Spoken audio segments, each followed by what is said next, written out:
UP board कक्षा 6 का agricultural science कृषि विज्ञान चैप्टर नंबर 3 है खाद तथा उर्वरक। अभ्यास पृष्ठ का पहला प्रश्न है, प्रश्न नंबर 1 है, सही उत्तर पर सही का निशान लगाइए। पहला प्रश्न है जैविक खाद है। इसमें से पहला ऑप्शन दे रखा है नाइट्रोजन उर्वरक, नाइट्रोजनी उर्वरक, या दूसरा है फास्फेटिक उर्वरक, या तीसरा है पोटास उर्वरक, या चौथा ऑप्शन है गोबर की खाद। तो फ्रेंड्स, जो हमारा जैविक खाद होता है वो क्या होता है, गोबर की खाद होती है। नाइट्रोजनी उर्वरक हमारे होते हैं NPK होते हैं, जिसको हम NPK नाइट्रोजन फास्फोरस और पोटास और फास्फोरस, ये हमारे नाइट्रोजनी फास्फोरिक और पोटास युक्त उर्वरक होते हैं। प्रश्न नंबर 2 है, उर्वरक तैयार किया जाता है। उर्वरक कहाँ पे तैयार किया जाता है? गड्ढे में। क्या गड्ढे में तैयार किया जाता है? क्या ज़मीन में तैयार किया जाता है? क्या कारखाने में तैयार किया जाता है? क्या गांव में तैयार किया जाता है? तो इसका राइट आंसर हो जाएगा, जो उर्वरक होते हैं हमारे फ्रेंड्स वो हमारे कारखानों में तैयार किए जाते हैं। अगला पॉइंट है, अगला प्रश्न है, मुख्य पोषक तत्व है। मुख्य पोषक तत्व कौन सा है इसमें से? पहला ऑप्शन है आयरन है, दूसरा ऑप्शन है मैग्नीज, तीसरा ऑप्शन है कॉपर, या चौथा ऑप्शन है नाइट्रोजन। तो फ्रेंड, मुख्य पोषक तत्व जो होता है पेड़ पौधों के लिए नाइट्रोजन होता है, जो कि नाइट्रेट के रूप में लेते हैं। अगला प्रश्न है, इनकी कमी से जो नाइट्रोजन होता है उनकी कमी से पत्तियाँ पीली हो जाती है और वहाँ पे घट पर्डी नामक के पौधे उग जाते हैं जहाँ पे नाइट्रोजन की कमी होती है। अगला प्रश्न है, इसमें से प्रश्न नंबर 4 है, सूक्ष्म पोषक तत्व है। नाइट्रोजन, पहला ऑप्शन है नाइट्रोजन, दूसरा ऑप्शन है फास्फोरस, तीसरा ऑप्शन है पोटास, या चौथा ऑप्शन है जिंक। तो फ्रेंड्स, जो सूक्ष्म पोषक तत्व में कौन सा है? जिंक आपका सूक्ष्म पोषक तत्व है। प्रश्न नंबर 5 है, उर्वरक है। उर्वरक क्या है? पहला ऑप्शन है गोबर की खाद है, दूसरा ऑप्शन है कंपोस्ट है, तीसरा है हरी खाद है, या चौथा है रासायनिक खाद। तो दोस्तों, आपको पता है जो उर्वरक होते हैं हमारे वो रासायनिक खाद होते हैं। प्रश्न नंबर 2 है, रिक्त स्थानों की पूर्ति कोष्टक में दिए गए शब्दों से कीजिए। यहाँ पे कोष्टक में 2 शब्द दे रखे हैं, जिसमें से एक ही आपका सही है और जो सही है उसको खाली स्थान में, रिक्त स्थान पे उसको भर देना है। पहला यहाँ पे कथन दे रखा है कि कार्बनिक पदार्थों की मात्रा खाली स्थान में अधिक पाई जाती है। जो कार्बनिक पदार्थ होते हैं फ्रेंड्स, उसमें कार्बनिक पदार्थों की मात्रा किसमें अधिक पाई जाती है? तो खाद में पाई जाती है कि उर्वरक में? तो इसका राइट आंसर हो जाएगा, जो कार्बनिक पदार्थ होते हैं वो हमारे खाद में अधिक मात्रा में पाए जाते हैं। सेकंड है, जैविक खाद को खाली स्थान में तैयार किया जाता है। तो जो जैविक खाद होते हैं दोस्तों, उसको गड्ढे में तैयार करते हैं या कारखाने में? तो आपको पता है जो हमारा जैविक खाद होता है वो गड्ढे में तैयार किया जाता है, यानी खाली स्थान में भर देंगे गड्ढे। अगला है, जैविक खाद का प्रयोग बुआई से पहले करते हैं या बाद में करते हैं? तो खाली स्थान में क्या भर देंगे, जो हमारा जैविक खाद का इस्तेमाल किया जाता है बुआई से पहले किया जाता है। अगला पॉइंट है, पशुओं के नीचे बिछाई जाने वाली वनस्पति सामग्री को क्या कहते हैं? तो जो पशुओं के नीचे बिछाई जाने वाली वनस्पति सामग्री होती है वो क्या कहलाती है? उसको हम बोलते हैं बिछाली। क्या बोलते हैं फ्रेंड? बिछाली कहते हैं, ठीक है, ध्यान में रखेंगे, उसको हम बिछाली कहते हैं। अगला प्रश्न है, तिलहनी फसलों के बीजों के तेल निकालने के बाद शेष भाग को क्या कहते हैं? जो तिलहनी वाली फसलें होती हैं, जैसे कि आपकी सरसों है, ठीक है, राई है, और क्या नाम है आपके तिल उल होते हैं, इसमें से इनके जो तेल निकाल लिया जाता है तो जो खाली वाला भाग होता है उसको क्या बोला जाता है? तो उसको खालिस्तान में भरना है। तो खालिस्तान में क्या बोलेंगे? इसको खली बोलते हैं। क्या बोलते हैं फ्रेंड्स? खली बोलते हैं। प्रश्न नंबर 3 है, यहाँ पे निम्नलिखित कथनों में सही के कथन के सामने सही तथा गलत के आगे गलत का निशान लगाना है। पहला कथन दे रखा कि उर्वरक प्रायः गड्ढे में तैयार किया जाता है। बिल्कुल बात गलत है, क्योंकि उर्वरक हमारे कारखानों में तैयार किए जाते हैं, यहाँ पे गलत का निशान लगा देंगे। सेकंड है, जैविक खाद में पोषक तत्वों की मात्रा निश्चित होती है। ये बात भी गलत है, क्योंकि जो जैविक खाद होते हैं पोषक तत्वों की मात्रा निश्चित नहीं होती है। अगला पॉइंट है, ऐसे तत्व जिनकी पौधों की बहुत कम मात्रा में आवश्यकता होती है सूक्ष्म पोषक तत्व कहलाते हैं। बिल्कुल बात सही है, ऐसे तत्व जिनको पौधों की बहुत कम मात्रा आवश्यकता होती है वो हमें सूक्ष्म पोषक तत्व कहलाते हैं। हमारा जो पोषक तत्व होता है फ्रेंड्स, एक दीर्घ मात्रिक होता है, आपको ध्यान में रखना है, एक लघु मात्रिक होता है। जो ये टोटल इनकी संख्या 16 होती है, दीर्घ मात्रिक की संख्या 9 होती है, और आपका 9 6 15 9 8 16, यानी कि 8 जो होते हैं आपके वो लघु मात्रिक होते हैं, ठीक है। टोटल संख्या 16 होती है जो हमारे पोषक तत्वों की होती है, जो पेड़ पौधों को मिलती है। और अगर बात करते हैं तो 9 आपके दीर्घ मात्रिक के अंतर्गत आते हैं और 8 आपके लघु मात्रिक के अंतर्गत आते हैं। अगला प्रश्न है, हरी खाद पौधों की पौधों को मिट्टी में दबाकर तैयार की जाती है। बिल्कुल बात सही है। जो हमारी हरी खाद होती है वो पौधों को हम मिट्टी के अंदर दबा देते हैं, जो खाद तैयार होती है उसको हम बोलते हैं हरी खाद। कैल्शियम को पोषक तत्वों का राजा कहा जाता है, ये बात बिल्कुल गलत है। कैल्शियम को पोषक तत्वों का राजा नहीं कहा जाता है, ठीक है। अब प्रश्न नंबर 4 की बात करते हैं। प्रश्न नंबर 4 में पूछ रखा है कि निम्नलिखित में स्तंभका को स्तंभका से सुमेल कीजिए। स्तंभका की बात करते हैं। स्तंभका में आपके मुख्य पोषक तत्व की बात की गई है, सूक्ष्म पोषक तत्व की बात की गई है, जल से प्राप्त तत्व की बात की गई है और जैविक खाद। और इधर देख रहे हो स्तंभका में इस प्रकार से मिलान होकर आया हुआ है। आयरन है, फास्फोरस है, हाइड्रोजन है और मलमूत्र की खाद होती है। इसका मिलान करा देंगे हम लोग, इस पर एज इट इज लिख लेंगे हम लोग। जैसे मुख्य पोषक तत्व क्या है, आयरन हमारा होता है, ठीक है। सेकंड है सूक्ष्म पोषक तत्व हमारा फास्फोरस है। जल से प्राप्त तत्व होता है हाइड्रोजन और जैविक खाद हमारा बनता है मलमूत्र की खाद जो होती है वो हमारी जैविक खाद कहलाती है। प्रश्न नंबर 5 है सूक्ष्म पोषक तत्व क्या हैं, उनके नाम लिखिए। इसमें से 4-5 प्रश्न दे रखे हैं, उसका सब आंसर आगे हम देखते हैं। तो पहला प्रश्न पूछ रखा है कि सूक्ष्म पोषक तत्व क्या है, उनके नाम लिखिए। पहला प्रश्न हो गया। सेकंड प्रश्न है पौधों में नाइट्रोजन के महत्व को लिखिए, ये सेकंड प्रश्न हो गया। थर्ड प्रश्न है हरी खाद को परिभाषित कीजिए, ये तीसरा प्रश्न है। चौथा प्रश्न है कार्बनिक पदार्थ का मृदा पर क्या प्रभाव पड़ता है, और पांचवा प्रश्न है खाद के रूप में प्रयोग की जाने वाली 3 खलियों के नाम लिखिए। आइए देखते हैं पहला इसमें से आंसर प्रश्न नंबर का। प्रश्न नंबर का आंसर इस प्रकार से है, जिन तत्वों की पौधों की बहुत कम ज़रूरत होती है उन्हें हम सूक्ष्म पोषक तत्व कहते हैं, ठीक है। सूक्ष्म पोषक तत्वों में आयरन है, मैग्नीज है, कॉपर है, जिंक है, बोरॉन है। इनकी संख्या कितनी होती है, 8 होती है। और जबकि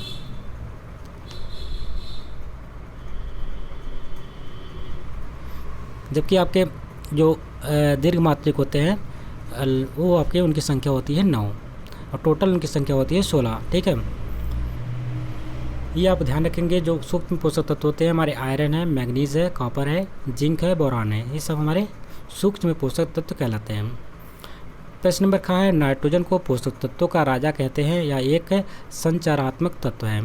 नाइट्रोजन पौधों में हरा रंग क्लोरोफिल उत्पन्न करता है तथा पौधों की तीव्र वृद्धि में सहायक होता है। तो नाइट्रोजन दोस्तों अगर इसमें देखा जाए तो नाइट्रोजन जो होता है पोषक तत्वों का राजा कहलाता है, ठीक है। नाइट्रोजन जो हमारा होता है पोषक तत्वों का राजा कहलाता है, एक संरचनात्मक तत्व है। नाइट्रोजन पौधों में जो हरा रंग होता है, जो क्लोरोफिल होता है उत्पन्न करने का भी एक कारण होता है। जबकि आपको पता है क्लोरोफिल हरित जो हमारे हरे पौधे होते हैं क्लोरोफिल हरित लवक के कारण होते हैं, ये आपको पता होगा। क्योंकि प्रकाश संश्लेषण क्रिया में पेड़ पौधे अपना भोजन बनाते हैं। जो अपना भोजन स्वयं बनाते हैं उसको पता है आपको, वो हमारे स्वपोषी कहलाते हैं। जो अपना भोजन स्वयं नहीं बनाते हैं वो परपोषी कहलाते हैं। अगर बात करते हैं तो नाइट्रोजन की, तो नाइट्रोजन जो होता है पेड़ पौधे सीधे नाइट्रोजन के रूप में नहीं लेते हैं, क्योंकि हमको पता है वायुमंडल में सबसे अधिक मात्रा में अगर कोई गैस पाई जाती है कौन सी गैस होती है, नाइट्रोजन गैस होती है, जिसकी मात्रा होती है 78%। उसके बाद आपके 21% आता है ऑक्सीजन की मात्रा, ठीक है।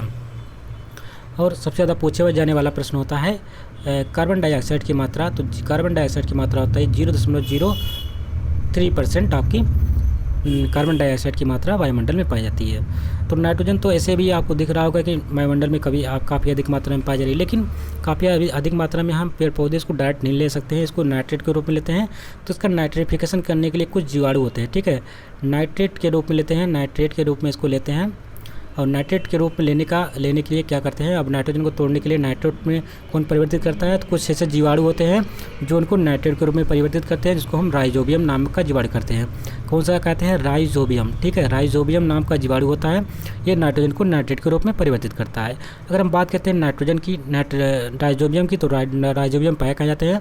तो जो दलहनी फसलें होती है दोस्तों, दाल वाली जो फसलें होती है, जैसे कि आपका चना है, मटर है, सबसे अधिक मटर के जो गांठें होती है, उसकी जड़ें होती है, उसकी जड़ों की गांठों में ये राइजोबियम नामक का जीवाणु पाया जाता है। और ये क्या करता है, जो नाइट्रोजन होते हैं, जो हमारे जैसे कि यूरिया वाले नाइट्रोजन है, सबको पता है एमाइड होता है, एमाइड का वो, तो जो यूरिया होता है, अगर यूरिया हम पेड़ों को पौधों को डालते हैं, क्योंकि यूरिया पेड़ पौधों की वृद्धि के लिए सहायक होता है। अब हम जब डालेंगे खेतों में तो डायरेक्ट तो ऐसे ले नहीं लेगा, तो जो यूरिया होता है उसमें नाइट्रोजन रहता है। नाइट्रोजन क्या करता है, उसमें कुछ पोषक तत्व रहते हैं, जो कुछ जीवाणु रहते हैं, उनका क्या करते हैं, नाइट्रिफिकेशन करते हैं, यानी कि उसका स्थिरीकरण करते हैं। स्थिरीकरण होने के बाद ये क्या होता है, नाइट्रेट के रूप में परिवर्तित हो जाता है, और नाइट्रेट पौधे आसानी से ग्रहण करके अपने पोषक तत्व यानी भोजन बनाने के कार्य में ले लेते हैं। इसको पोषक जो पोषक तत्व होता है वो पहुँचाने का कार्य क्या होता है, जो भोजन का पहुँचाने का कार्य क्या होता है, कभी प्रश्न पूछा जाता है। एक शब्द आता है आपका जाइलम होता है, एक शब्द आता है जाइलम, एक आता है फ्लोएम, ठीक है, फ्लोएम एक शब्द आता है। ये अक्सर कई बार प्रश्न में पूछा जाता है। जाइलम की बात करते हैं तो इसमें जल का संवहन करने का कार्य को जो करता है इसको हम जाइलम कहते हैं, यानी जल को एक स्थान से दूसरे स्थान तक ले जाने का कार्य जाइलम का होता है। और फूड का यानी भोजन का एक स्थान से दूसरे स्थान तक पहुंचाने का कार्य पेड़ पौधों के अंदर ये फ्लोएम करता है। तो ये आप ध्यान रखेंगे, ठीक है। अगला प्रश्न का आंसर इस प्रकार से है कि सनई, ढेंचा, लोबिया आदि के हरे पौधों को मृदा उर्वरता बढ़ाने के लिए भूमि में दबाने से जो खाद प्राप्त होती है उन्हें हम हरी खाद कहते हैं। तो आपको ध्यान रखना है, जो सनई होता है, ढेंचा होता है, लोबिया होता है, ये सब जो हरे पौधे होते हैं इनको एज इट इज़ काट करके खेत के अंदर ही क्या कर दिया जाता है, दबा दिया जाता है, उसकी जुताई कर दी जाती है। और दबाने से जो खाद बनती है वो हमारी क्या कहलाती है, वही हमारी हरी खाद कहलाती है। अगला प्रश्न का आंसर है, प्रश्न नंबर घ का आंसर इस प्रकार से है, कार्बनिक पदार्थ का मृदा पर बहुत प्रभाव पड़ता है। इससे मृदा कम उपजाऊपन बढ़ जाती है। जो कार्बनिक पदार्थ होते हैं दोस्तों वो मृदा पे काफ़ी अच्छा उसका अपना प्रभाव डालते हैं। इससे क्या होता है, जो कि अगर किसी मृदा की उपजाऊ है वो कम है तो क्या होगी, अधिक बढ़ जाएगी, यानी कि उपजाऊपन उसका बढ़ जाना एक क्या करता है, कार्बनिक पदार्थों बढ़ा देते हैं। अगला लास्ट प्रश्न का आंसर इस प्रकार से है, खाद के रूप में प्रयुक्त होने वाली 3 खलियों के नाम हैं। तो कौन कौन सी ऐसी खली है जिसको हम खाद के रूप में इस्तेमाल करते हैं। खली वे होते हैं जिससे हम तेल निकालते हैं, तो जो ऊपर वाला हिस्सा रह जाता है वो जो बच जाता है तेल के अलावा जो हिस्सा बचता है वो हमारा खली कहलाता है। तो नीम है आपका, महुआ है और अलसी है। ये क्या है फ्रेंड्स, इसके हम खाद बनाते हैं। नीम का जो हमारा खली होता है इसका हम इस्तेमाल खाद बनाने में करते हैं। महुआ का जो खली होता है उससे भी हम खाद बनाते हैं। और अलसी भी होता है, अलसी भी आपके खाद बनाने के कार्य में आता है। प्रश्न नंबर 6 है, आवश्यक पोषक तत्वों का वर्गीकरण कीजिए। जो आवश्यक पोषक तत्व है उनका वर्गीकरण लिखना है। उत्तर में लिखेंगे, पोषक तत्वों को आवश्यकता के आधार पर 3 वर्गों में बांटा जाता है। अगर हम बात करते हैं आवश्यकता के अनुसार पर पोषक तत्वों को 3 वर्गों में बांटा जाता है। पहला है मुख्य पोषक तत्व, जैसे कि आपका कार्बन है, हाइड्रोजन है, ऑक्सीजन है, नाइट्रोजन है, फास्फोरस और पोटेशियम। कार्बन, ठीक है, हाइड्रोजन, ठीक है, ऑक्सीजन, नाइट्रोजन, फास्फोरस और पोटेशियम, ये आप क्या हैं, CHO NPK। CHO NPK आपके मुख्य पोषक तत्व होते हैं, पहला पार्ट। दूसरा है एक आपका गौण पोषक तत्व होता है जिसमें कैल्शियम, मैग्नीशियम और सल्फर आते हैं। कौन कौन आते हैं उसमें, आपका CHO NPK था, CHO NPK, ये आपका क्या हो गया, मुख्य पोषक तत्वों के, जो कि 6 हो गए, ठीक है। अगर हम गौण पोषक तत्व की बात करते हैं तो इसमें कैल्शियम है, मैग्नीशियम है और सल्फर है, Ca, Mg और S। तो ये आपके 3 इसमें हो गए जो कि गौण पोषक तत्व के अंदर कर आते हैं। और तीसरा आपका सूक्ष्म पोषक तत्व, जैसे कि आपका आयरन है, Fe, मैग्नीज है, ये मैग्नीशियम, ये है मैग्नीशियम है, मैग्नीज है और कॉपर Cu है और आपका Zn जिंक है। तो ये 4 आपके हो गए, Cu, Fe, Cu, Mg, Zn। तो ये आपके 4 जो हो गए ये आपके सूक्ष्म पोषक तत्व हो गए, 3 आपके गौण पोषक तत्व हो गए और 6 आपके मुख्य पोषक तत्व हो गए, ठीक है। इस प्रकार से आप इसको याद कर लीजिएगा, बहुत ही इंपॉर्टेंट है। प्रश्न नंबर 7 है, प्रश्न नंबर 7 में पूछ रहा है, खाद किसे कहते हैं, समझाकर लिखिए। तो उत्तर में लिखेंगे, जीव जंतुओं एवं पेड़ पौधों के अवशेषों के विघटित अंश को खाद कहते हैं। गोबर और घर का कचरा सड़ने के बाद खाद बन जाता है। तो आपको दोस्तों याद रखना है, जीव जंतु एवं पेड़ पौधों के अवशेषों के विघटित होने पे जो उनके विघटित अंश होता है उसी को हम क्या बोलते हैं, खाद कहते हैं। गोबर और घर का कचरा सड़ने के बाद भी खाद बनता है। इस प्रकार से आप खाद को परिभाषित कर सकते हैं। प्रश्न नंबर 8 है, मुख्य पोषक तत्वों को पौधों की वृद्धि में क्या महत्व है। जो मुख्य पोषक तत्व होते हैं वो उनकी पौधों की वृद्धि में अपना क्या महत्व निभाते हैं, इसको लिखना है। उत्तर में लिखेंगे, मुख्य पोषक तत्वों का पौधों की वृद्धि में महत्वपूर्ण स्थान है क्योंकि कार्बन, हाइड्रोजन और ऑक्सीजन पौधों के लगभग 95% भाग का निर्माण करते हैं। तो आपको ध्यान रखना है, जो हमारे मुख्य पोषक तत्व होते हैं वो पौधे की वृद्धि में बहुत महत्वपूर्ण अपना स्थान रखते हैं क्योंकि इसमें जो कार्बन होता है, हाइड्रोजन होता है, ऑक्सीजन होता है। जो CHO की बात करते हैं तो पौधों में लगभग 95% भाग का निर्माण यही करते हैं, ठीक है। पौधों के शुष्क भाग का लगभग 44% कार्बन होता है, 40% ऑक्सीजन होता है एवं 8% आपका हाइड्रोजन होता है।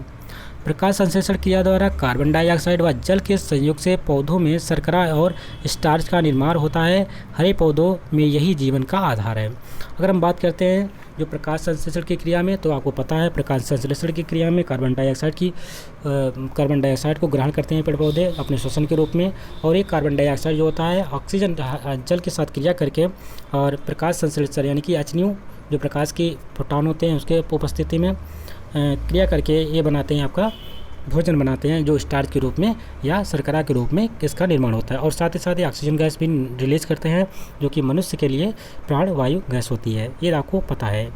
तो ये इनका कार्य, जो हमारे मुख्य पोषक तत्वों का कार्य क्या होता है तो आपको पता हो गया।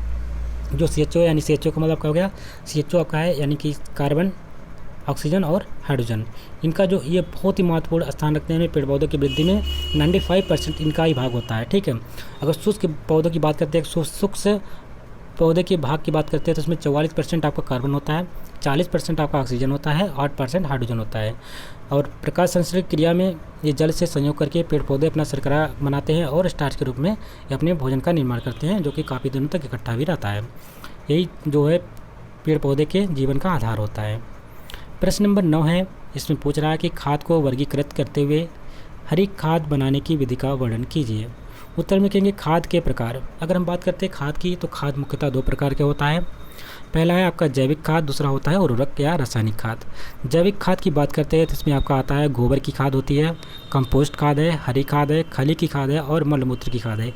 ये आपके जैविक खाद कहलाएंगे, जैसे गोबर की खाद, कंपोस्ट खाद, हरी खाद, खली की खाद और मलमूत्र की खाद, ये आपके जैविक है। अगर उर्वरक की बात करते हैं तो इसमें नाइट्रोजन उर्वरक, फास्फेटिक उर्वरक, पोटाश उर्वरक और उर्वरक मिश्रण, ये सब आपके होते हैं उर्वरक या रासायनिक खाद कहलाते हैं। हरी खाद बनाने की विधि की बात करते हैं तो इस विधि में जिस खेत में खाद बनानी होती है उसी में हरी खाद की फसल को लगभग 1 माह पश्चात खेत में ही पाटा लगाकर गिरा देते हैं। तो यानी कि फसल पहले बोई जाती है खेतों में, और जिस भी फसल में हरी खाद को डालना होता है, हरी खाद देनी होती है, उसी खेत में उसको बोया जाता है और उसको 1 महीने पहले ही जुताई से क्या होता है कि उसी हरी खाद को लगभग 1 माह पश्चात खेत में ही पाटा लगाकर गिरा देते हैं। इसके बाद मिट्टी पलटने वाले हल से जुताई कर देते हैं, जिससे सभी हरे पौधे मिट्टी में दब जाते हैं। कुछ दिनों में पौधे सड़कर गल करके ये क्या बन जाते हैं, खाद बन जाते हैं। इसमें आपका ढैंचा होता है, ठीक है, लोबिया है और इस प्रकार से और चीज़ें हैं जो कि इसके अंतर्गत आती हैं। प्रश्न नंबर 10 है, गोबर संयंत्र से होने वाले लाभों का वर्णन कीजिए। जो गोबर संयंत्र से लाभ होते हैं उनके वर्णन करना है। तो उत्तर में कहेंगे गोबर संयंत्र से होने वाले लाभ। पहला पॉइंट है, भोजन पकाने के लिए ईंधन के रूप में गैस प्राप्त होती है। भोजन पकाने के लिए क्या होता है, गैस संयंत्र से क्या होता है, भोजन पकाने के लिए ईंधन के रूप में गैस प्राप्त होती है। सेकंड पॉइंट है, गैस का उपयोग गैस लैंप के में प्रकाश के लिए भी किया जाता है। जो गैस हमको मिलती है उसका हम उपयोग गैस लैंप यानी प्रकाश के रूप में भी कर सकते हैं। पॉइंट नंबर 3 है, संयंत्र से गोबर की खाद यानी गाद प्राप्त होती है। जिस संयंत्र होता है उससे हमें गोबर की खाद या कहते हैं उसको गाद प्राप्त होती है। पॉइंट नंबर 4 है, इस खाद यानी गाद से सामान्य गोबर की खाद से कई गुना अधिक पोषक तत्व है। जो ये यहाँ पे जो इस संयंत्र जो निकलता है, खाद निकलती है, वो जो सामान्य खाद होता है, गोबर की खाद होती है, उससे कई गुना ये अधिक पोषक तत्व वाले होते हैं। तो ये आपके 4 पॉइंट है, तो बहुत इंपॉर्टेंट है। प्रश्न नंबर 11 है, पौधों में नाइट्रोजन की कमी के लक्षण। यहाँ पे लिख लीजिएगा आप नाइट्रोजन, ठीक है, नाइट्रोजन की कमी के लक्षण। अगर मान लीजिए किसी पौधों में नाइट्रोजन की कमी है तो कैसे पहचानेंगे कि उस पौधे में नाइट्रोजन की कमी हुई है। तो आइए पहला पॉइंट देखते हैं। आप इस प्रकार से इसको पहचान सकते हैं अगर आपके पौधों में नाइट्रोजन की कमी हो रही है।